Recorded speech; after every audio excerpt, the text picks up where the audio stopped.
Selamat datang di channel Balai Kambang TV. Semoga kita semua selalu diberi kesehatan, keselamatan, dan kelancaran dalam mencari rezeki. Amin.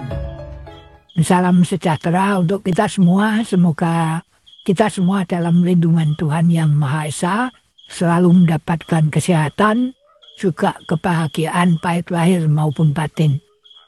Di sini saya akan menyampaikan tentang apa yang menjadi judulnya video ini. Orang Jawa itu mengutamakan perjalanan kebaikan, mengedepankan keutamaan yang saling asah, asih, dan asuh, menebarkan kebaikan dengan cara welas asih kepada sesama hidup. Karena apa? Karena sesama hidup itu adalah sama-sama ciptaannya Gusti Kang Murbeng Dumadi, dan itu menjadi kewajiban kita sebagai manusia yang harus mampu untuk berbagi kasih sayang kepada sesama hidup. Jadi orang Jawa selalu mengedepankan kebaikan. Biasanya seperti itu. Itu ajaran daripada leluhur kita terdahulu. Kalau sekarang ini mungkin dengan perkembangannya zaman, melihat ada orang-orang Jawa yang sekiranya tidak sesuai dengan pemahaman-pemahaman yang ditinggalkan oleh para leluhur, mungkin itu sifat yang manusiawi. Tetapi paling tidak orang Jawa tadi sudah mempunyai bekal bahwa orang Jawa harus mempunyai welas asih, yang seharusnya welas asih itu tidak hanya untuk orang Jawa, tetapi bisa untuk semua orang. Karena welas asih kepada sesama adalah welas asih kepada diri sendiri. Saya ulangi bahwa orang Jawa selalu mengedepankan kebaikan. Apapun yang dirasa tidak enak, di situ dia selalu diam. Tetapi diamnya ini entah di belakangnya ngurutu atau tidak, itu urusan pribadi masing-masing. Tapi yang jelas kita lebih baik mengalah daripada berantem. Karena orang Jawa juga punya prinsip menang tanpa ngasorake, nguruk tanpa bolo. Jadi kita menang tetapi tidak merasa mengalahkan. Memberikan sesuatu tetapi kita juga tidak merasa kehilangan. Apa yang kita berikan? Kasih sayang. Karena kasih sayang ini sebagian daripada pemberian Tuhan yang harus kita pupuk dan kita lestarikan. Itu ajaran Jawa yang paling utama. Kemudian Jawa itu sesuai dengan perjalanannya tahun, maka di situ ada Jawa Dipa dan Ajra Jawa Dwipa. Jawa Dipa itu adalah ajaran awal mula daripada orang Jawa yang mempercayai adanya Tuhan atau adanya Gusti. Dengan kepercayaan itu, maka dia meyakini bahwa ada hidup di dalam diri kita. Bahwa hidup tadi adalah pemberian dari Gusti Kang Murbeng Dumadi yang di situ harus kita lestarikan, harus kita rawat dengan baik supaya kita bisa menghidupi sesama hidup.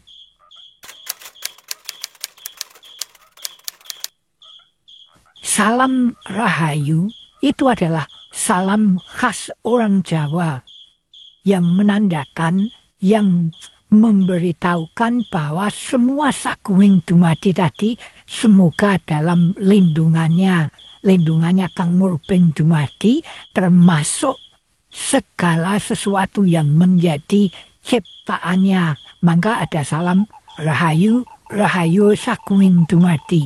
Rahayu itu adalah suatu pinuwunan. Pinuwunan itu bentuk doa, kalau itu boleh dibicarakan tentang doa. Kita mendoakan agar semua ciptaannya Kang Murbeng Dumadi tadi, dari kutu-kutu Walangatoko sampai semua manusia yang ada di atas bumi dan di bawah langit itu selalu mendapatkan keselamatan. Rahayu. Rahayu itu sesuatu yang sangat baik, sesuatu yang sempurna, sesuatu yang tidak ada arah melintang apapun, sehingga dalam perjalanannya selalu mulus. Kalau kita boleh berbicara menyangkut tentang kesehatan, rah itu adalah darah atau lutiro. Rah itu darah, ayu itu cantik, darah yang cantik, darah yang bagus, itu yang tidak ada racunnya, maka di situ akan membentuk kesehatan jasmani manusia. Karena di situ mengalir dengan baik tanpa ada racun sedikit apapun. Kalau orang tadi masih ada darahnya yang bercampur dengan racun, biasanya ada sesuatu hal yang mengganggu daripada kesehatannya. Agung Dumadi itu adalah segala sesuatu yang menjadi ciptaannya Gusti Kang Murbeng Dumadi. Sedangkan Kang Murbeng Dumadi itu adalah yang menciptakan segala makhluk hidup, baik yang kelihatan maupun yang tidak kelihatan. Alam seisinya ini adalah termasuk Sagunging Dumadi atau ciptaannya Gusti Kang Murbeng Dumadi.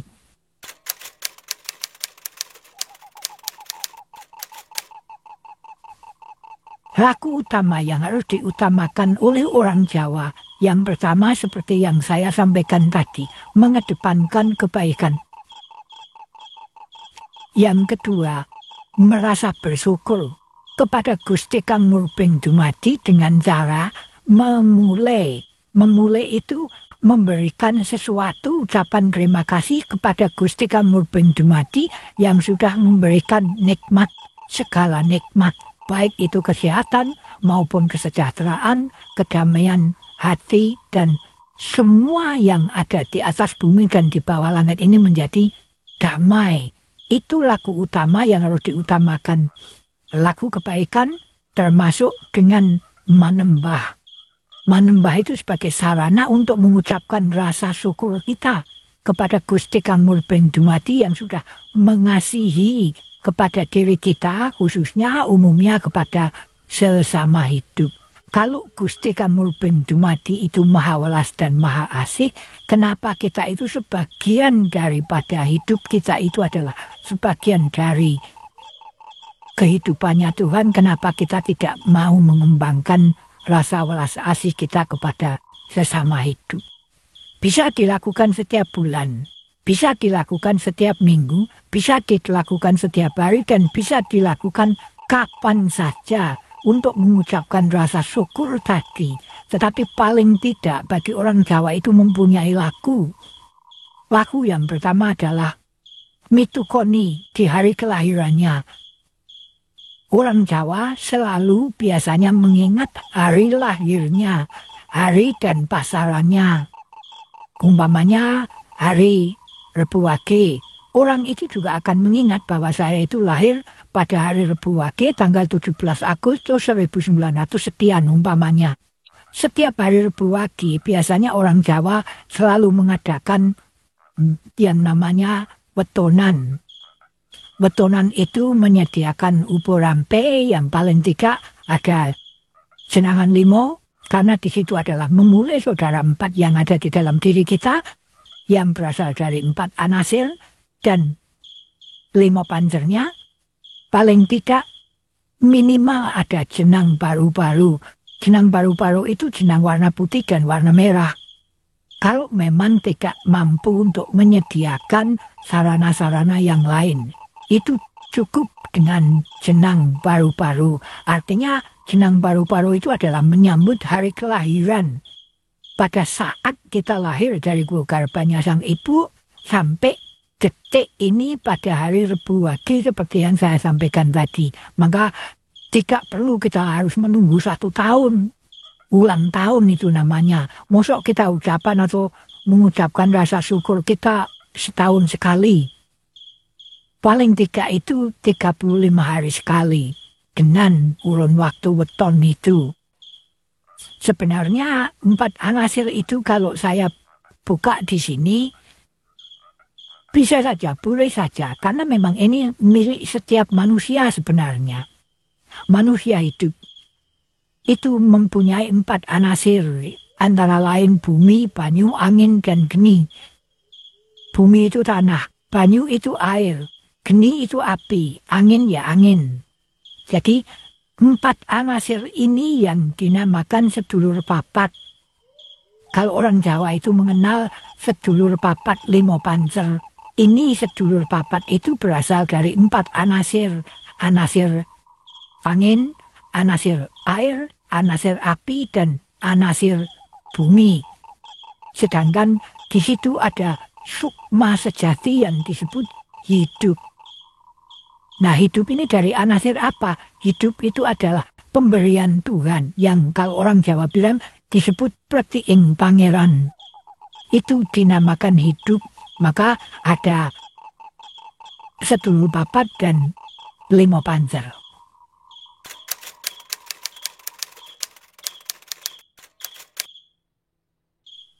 Baik, kalau nanti saya berbicara tentang sedulur papat yang kita kaitkan dengan malaikat, itu nanti kita takut membawa ajaran orang lain. Karena malaikat itu adalah berhubungan dengan ajaran orang lain yang berhubungan dengan pemahaman tentang agama. Ya, tetapi jelas sedulur papat ini keberadaan kita dimanapun berada, di situ selalu ada. Jadi di mana keberadaan kita, sedulur papat itu selalu ada, selalu menemani kita. Tidak bisa terlepaskan salah satu.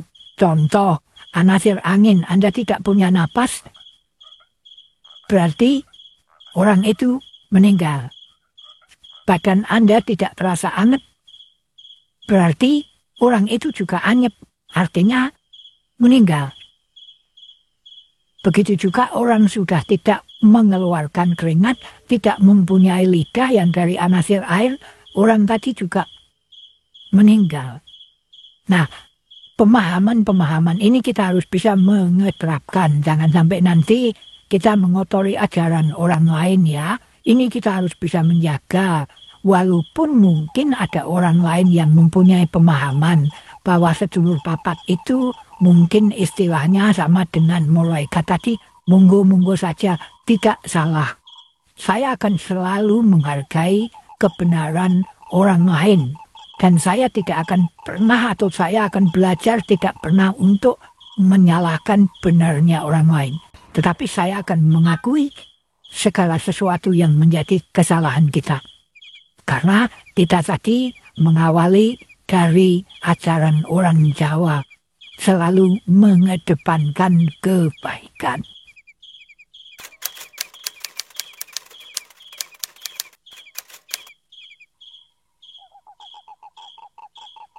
Meditasi itu bukan sesuatu yang sangat menyeramkan atau sesuatu yang di situ nanti mohon maaf mempunyai pemahaman bahwa orang meditasi adalah orang yang menduakan Tuhan. Kalau ada orang yang mempunyai pemahaman bahwa meditasi tadi menduakan Tuhan, mohon dijauhkan pemahaman-pemahaman itu. Jangan sampai itu disampaikan di muka umum. Karena itu akan menyinggung dan menyakiti orang-orang penganut meditasi. Meditasi itu pada dasarnya adalah meredam hawa nafsu, panca indera kita yang 24 jam atau selama 12 jam atau sebelum kita tadi tidur itu dipengaruhi oleh indera-indera yang di situ bisa membawa pemikiran kita menjadi hal-hal yang tidak baik. Kita kembali, ajaran kita tadi adalah mengutamakan kebaikan. Maka dalam perjalanan sehari tadi, di situ indera kita dipengaruhi oleh hal-hal yang sifatnya memancing kita untuk mengeluarkan hawa nafsu. Maka dengan meditasi itu adalah meredam hawa nafsu. Sehingga tataran daripada rohani itu akan menjadi lerem, menjadi baik. Rohani itu adalah sesuatu ajaran yang sangat hadiluhung kalau kita bisa menjalankan. Kenapa seperti itu? Orang yang matang di dalam kerohaniannya, Ibaratnya ilmu yang dia dapatkan melalui kawero itu bisa memberikan tongkat saat orang berjalan dalam jalan yang licin. Bisa memberikan penerangan di saat orang tadi sedang mendapatkan kegelapan. Jadi kerohanian itu kalau kita mampu untuk memahami yang sebenarnya adalah jalan keutamaan untuk memberikan paken kepada orang yang di jalan yang licin, sehingga di situ menjadi tongkat supaya tidak jatuh. Menjadi pemahaman, menjadi penerangan kepada orang yang sedang dalam kondisi gelap pemikirannya. Karena rohani itu bersumber dari sesuatu yang menerangi jiwamu. Suryo Condro Kartiko itu menjadi rohani. Maka kalau orang itu tadi menjalankan dengan sungguh-sungguh yang dinamakan rohani, maka orang tadi akan selalu berbuat kebaikan dan itu akan mengutamakan orang lain. Tidak mementingkan diri pribadi. Tetapi kan jarang orang yang menyampaikan atau bertindak seperti itu. Kalau saya ini umpamanya ini dituakan orang terus masih membesarkan atau mengedepankan keakuan saya, maka saya akan berbagi. Kamu yang sedikit untuk saya yang banyak. Artinya keakuanku masih ada. Kerohanian saya belum matang. Tetapi mari kita belajar bersama-sama untuk mematangkan rohani. Maka di dalam pemahaman-pemahaman yang lain ada yang namanya siraman rohani. Siraman rohani di dalam ajaran orang Jawa adalah duduk meneng, nunggu atau suwung. Di dalam meneng tadi adalah meresapi keluar masuknya napas. Mengingat perjalanan kita tadi agar semua tadi hal-hal yang mengganggu baik itu pikiran, akal sehat kita sampai masuk ke rasa itu terkikis supaya cipta dan rasa karsa kita menjadi lerem. Itu fungsi daripada meditasi. Jadi semedi itu bukan menduakan Tuhan, tetapi bersyukur bahwa selama 12 jam tadi kita berkarya sebelum kita tidur, kita menjalankan kebutuhan rohanimu untuk meredam panca indramu supaya ayem, tentrem.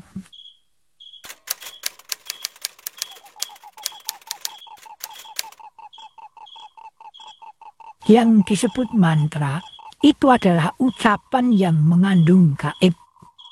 Maka disebut mantra.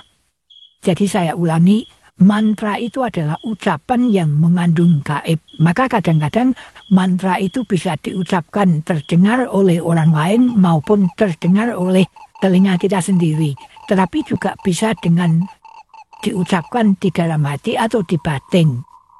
Mantra itu sendiri sebaiknya atau seyogianya memang dimantra sesuai dengan ajarannya. Boleh saja umpamanya Anda mau artikan bahwa ayo niat ingsun itu terus bahasa Indonesianya apa? Apa niat saya? Boleh saja. Oh, niat saya seperti itu. Tetapi niat ingsun sendiri tidak seperti itu. Kalau niat ingsun itu adalah sesuatu niat yang timbul dari kerenteking hati yang disembuyung oleh sedulur papat. Itu disebut ingsun. Tetapi kalau niat saya sudah berbeda nanti maknanya. Jadi kalau bisa mantra yang sifatnya itu warisan daripada leluhur kita, ya kita mantra apa adanya. Tetapi kalau mau dibahasakan sesuai dengan bahasanya umpamanya suku mana, belajar ilmu Jawa, terus mau dimantra dengan bahasanya ya sah-sah saja. Tetapi jelas akan mengurangi daripada nilai-nilai mantra itu sendiri.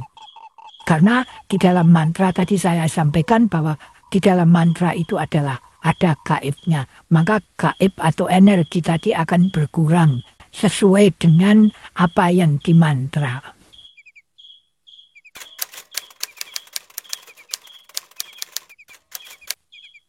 Saya akan berusaha untuk menjawab sesuai dengan pengertian saya ya. Setiap agama pasti mempunyai yang namanya kitab. Karena ajaran yang didapat oleh sebuah agama adalah berdasarkan dari kitab itu sendiri. Tetapi kalau orang Jawa, aliran kepercayaan itu tidak mempunyai kitab, maka tidak disebut agama. Yang dinamakan agama karena di situ berpedoman kepada kitab suci yang diyakini oleh para penganutnya. Sementara orang Jawa itu menganut aliran kepercayaan. Nah, aliran kepercayaan itu apa toh? Kelihatannya kok kalau sudah menyebut aliran kepercayaan itu, wah, itu orang yang bla bla bla dan sebagainya. Sepertinya nggak enak. Kita harus pahami dulu. Aliran itu adalah sesuatu yang mengalir dari atas sampai ke bawah. Itu namanya alirannya dari mana toh? Dari sana. Karena kita itu mengacu kepada para leluhur kita, maka aliran yang kita pelajari, yang kita ikuti itu adalah aliran dari para leluhur yang disebut kepercayaan. Leluhur kita terdahulu itu mempercayai sekali adanya Tuhan. Karena beliau-beliau itu merasakan sekalipun tidak pernah melihat yang namanya itu Tuhan. Tetapi jelas mereka merasakan, termasuk kita-kita ini. Kita bisanya hanya merasakan bahwa Tuhan itu ada. Gusti kang murping dumadi itu ada. Contoh yang paling kecil. Yang mewarnai cabai menjadi hijau dan merah itu siapa? Kan begitu itu buah tidak Anda cek. Tetapi di situ dari hijau menjadi merah. Artinya apa? Di situ ada sesuatu yang memang itulah kuasa Tuhan. Sehingga orang akan mempercayai pada waktu itu bahwa Tuhan itu ada. Sekalipun saya belum pernah ketemu atau belum pernah melihat. Tetapi jelas kita bisa merasakan Tuhan itu ada. Karena sudah menciptakan seperti yang saya sampaikan tadi. Nah, orang Jawa itu punya pedoman tersendiri. Aliran kepercayaan itu atau kepercayaan orang Jawa dahulu itu tidak mempunyai kitab. Kitabnya adalah jagat saisine. Jadi segala sesuatu ciptaan Tuhan, segala ciptaannya kang murping dumadi itu menjadi kitabnya. Karena itu jelas tulisan Tuhan menurut kepercayaan orang Jawa seperti itu.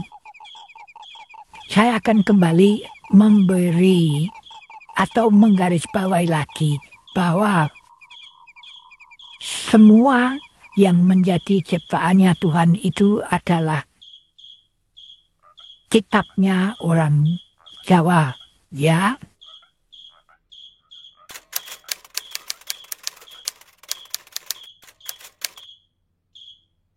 Apa sih yang disebut hidup? Apa yang disebut hidup? Hidup itu adalah segala sesuatu yang bisa manakake atau menangkarkan. Itu hidup.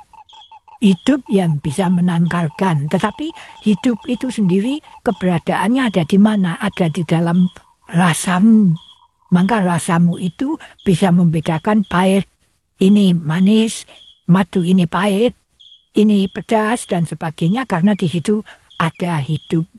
Jadi rasamu bisa membedakan mana yang pahit, mana yang manis. Nah, si hidup ini tadi sumbernya dari mana? Sumbernya adalah dari Sang Maha Hidup. Kenapa? Kita orang Jawa setiap mau melakukan ritual apa saja selalu menyebut nama kedua orang tua kita. Kita harus sadar betul bahwa keberadaan kita di muka bumi ini adalah berkat olah rasonya Bapak dan Ibu kita.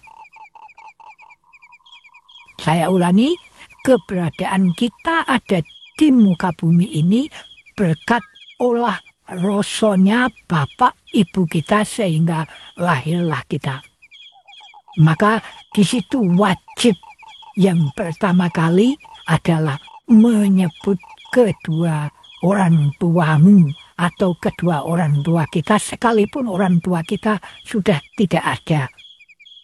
Yang tidak ada itu adalah Blegering Rogo. Yang mati itu adalah Blegering Rogo. Bukan si hidup. Si hidup tetap hidup. Maka setiap apapun yang mau kita laksanakan, ya kalau bisa, sebut itu Bopo biungmu. Saya dulu kalau kesandung, aduh biung. Bahkan sekarang saya masih sering, banyak sekali yang mengatakan itu. Orang keciklon, aduh biung, aduh. Itu sesuatu yang sepele, tetapi di situ justru mengangkat derajatnya orang tua. Mengingat bahwa kita tadi lahir dari kedua orang tua kita. Jadi itu suatu penghormatan kita yang dibilang tradisi. Tradisi itu sesuatu ajaran yang di situ harus kita lestarikan. Tradisi adalah suatu penghormatan kita kepada kedua orang tua kita, juga kepada leluhur-leluhur sebelumnya. Jadi jangan sampai meninggalkan kedua orang tua kita. Apalagi kita sampai menyanyiakan kedua orang tua kita. Sayang sekali. Budi pekerti kita sudah tidak ada kalau kata sampai menyanyiakan kedua orang tua kita. Maka selagi orang tua kita masih ada, bagaimana caranya kita untuk bisa membahagiakan orang tua kita.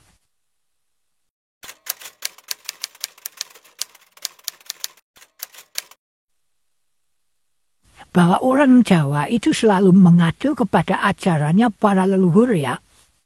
Maka disebut aliran kepercayaan. Itu sesuatu kepercayaan yang mengalir daripada leluhur-leluhurnya.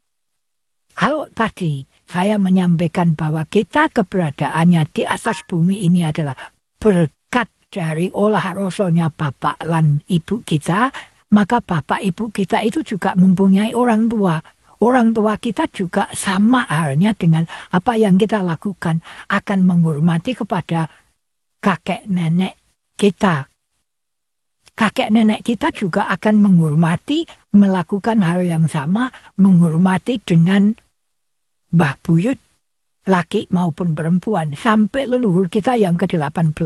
Karena kita hanya mengetahui dari 1 sampai ke-18 ya.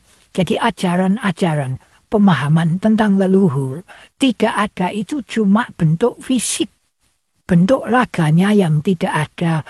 Tetapi jelas hidup itu tidak akan mati. Hidup tetap akan hidup, tetapi keberadaannya adalah manunggaling dengan Kang Murbeng Dumadi. Maka nanti kalau pada tataran-tataran berikutnya, saya juga akan sambung terus itu tentang hidup. Supaya kita paham, jangan sampai nanti kita hanya sekedar mengetahui bahwa hidup itu cuma bisa menangkarkan, bisa manakake, enggak cuma ke situ, tetapi banyak sekali nanti pemahaman-pemahaman yang harus dipahami oleh setiap orang yang selagi masih mau kepengen mengetahui. Maka jangan sampai ajaran ini berhenti sampai di sini. Kita berharap monggo nanti ajaran berikutnya akan saya jelaskan lebih komplit lagi lah.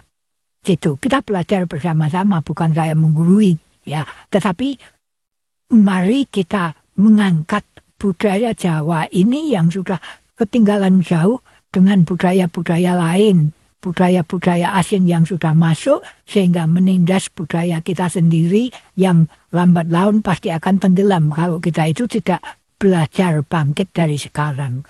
Terus kapan lagi? Kalau bukan kita terus siapa lagi? Coba, ini yang perlu kita tekankan. Kalau bukan kita, siapa lagi? Kalau bukan sekarang, terus kapan lagi? Mumpung kita masih ada diberi kesempatan. Mumpung masih ada waktu. Karena ingat, kita jangan menunggu waktu. Karena kita itu ditunggu oleh waktu. Waktu adalah napas. Napas menentukan hidup kita semua.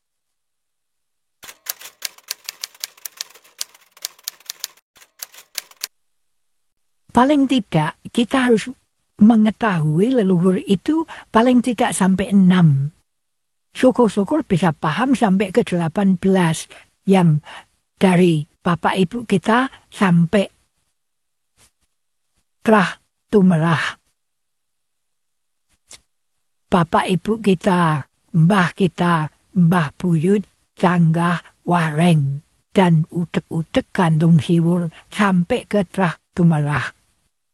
Paling tidak kita harus paham. Ya, jadi ajaran itu nanti akan saya sampaikan secara runut supaya kita bisa mengenal leluhur-leluhur kita. Dari mana ini urut-urutannya. Nanti session berikutnya akan saya jelaskan secara gamblang. Semoga nanti kita bisa memahami secara utuh. Semoga apa yang saya sampaikan tadi ada manfaatnya. Kalau memang ada kata-kata yang kurang dan salahnya, saya mohon maaf. Rahayu, rahayu, rahayu sakuning dumati. Matur nuwun.